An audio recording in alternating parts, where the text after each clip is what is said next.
Welcome to Fast Effect Double Speed Magic the Gathering. Here we have Chris on Rainbow Depths. And a Lotus Petal. We had Force of Negation stopping a Thoughtseize, I believe. And now a Vampire Hexmage. That gets a Force of Will, pitching Narset. Back-to-back counters. Thespian Stage. And this is just exactly how you draw it up for Chris. Just constant threats, and ultimately he's got a 20/20 on turn 3 despite being counterspelled twice. We'll see if he's just able to go for it. Astrolabe does represent Swords to Plowshares mana. With these snow basics, going to be able to use Snow-Covered Island to make white mana and potentially swords this. Now, if Bant Miracles can get any type of reprieve from this incredible pressure, Oko will do a lot in this matchup. He'll make food tokens, get you outside of range of the 20/20 Merit Lage. Once the Merit Lage shows up, it can turn it into an Elk, which is very easily managed. So, Miracles fairly well positioned in the mid-game to the late game, but what did we just see there? He tapped all of his lands and did not make a 20/20?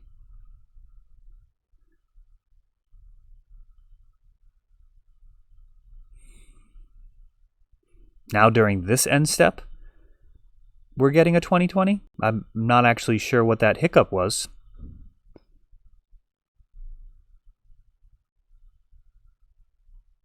I don't see a Stifle in the graveyard.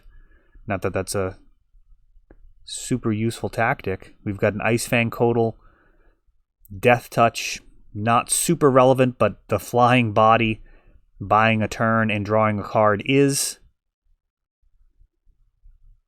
And Chris is actually just going to go all in here. He's going to grab Sajiri's Step, and Spencer takes lethal as Sajiri's Step makes the Merit Lage unblockable.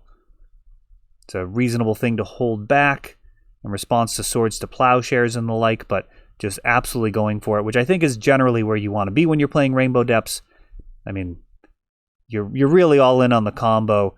If you've got the ability to push through for lethal, it's occasionally the right play to be saving that as a counter to the Swords to Plowshares, but you know, if they're throwing up blockers and starting to draw cards, they're going to end up eventually finding an answer to your Merit Lage, so you can't wait around forever. All right, for Game 2, Spencer will have the play. And he leads out no Astrolabe. Astrolabe, part of a lot of the keepable range of hands. Also no Ponder. Once Upon a Time finds a Vampire Hexmage, and so far Chris has done more card drawing. A Thoughtseize. Is this going to be a Veil of Summer? That would certainly make this look a lot more keepable, and it is. So denying the Thoughtseize, drawing a card. Veil of Summer, an incredibly powerful tool now in Legacy. Enough so that I actually think the best build of Sneak and Show at this point doesn't even run red anymore. I think Omnitel with Eureka, or Eurekatel as it's called, is probably just the best build. We've got a Dark Depths double Lotus Petal. Wow. And Sylvan Safekeeper. Safekeeper resolves. We're going to see the Hexmage. And Chris just has everything here. 3 mana. Oko will not save you. Oko in several turns will not save you. Vampire Hexmage can actually take out Planeswalkers. It's one of the interactions which doesn't come up too often, but it's worth noting. He can't actually just hide behind like a Jace the Mind Sculptor particularly well versus Rainbow Depths. They do have a lot of cards that can cause problems for control, as we're seeing. The Sylvan Safekeeper is going to shut off the removal.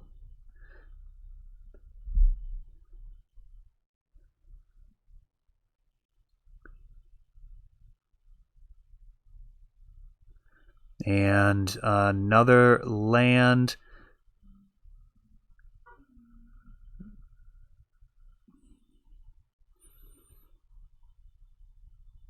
Boy, I am not sure why we didn't see an end step Merit Lage. Swords to Plowshares. Targeting the Vampire Hexmage, which forces a 20/20 to be made. But Sylvan Safekeeper has 2 lands to play with, and who knows what else Chris may have access to, given the mana available to him. We've got a Swords to Plowshares.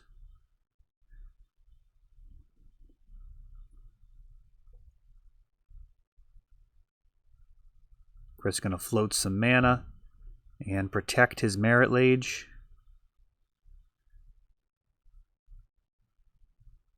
Brainstorm. Spencer's going to need to find like 2 swords. 1 for now and then 1 for Chris's turn. It looks like he does have access to white mana, but he does not find the perfect cards, which is what it would have taken to get him out of that, as Chris takes that one down pretty quickly. Versus Miracles, a deck that can often drag you into the deep end of the pool and drown you, but Turbo Depths, or Rainbow Depths specifically, proving to be just too fast for it. That is all for this one, but don't worry, there is a lot more. You can check out our older videos, and we're always putting out new videos from ELD's Time Vault Games in Bellingham, Massachusetts. If you want to help the channel, of course, you can like, subscribe, share, tap that notification bell so you can know the next time our new videos come out. Thanks for watching.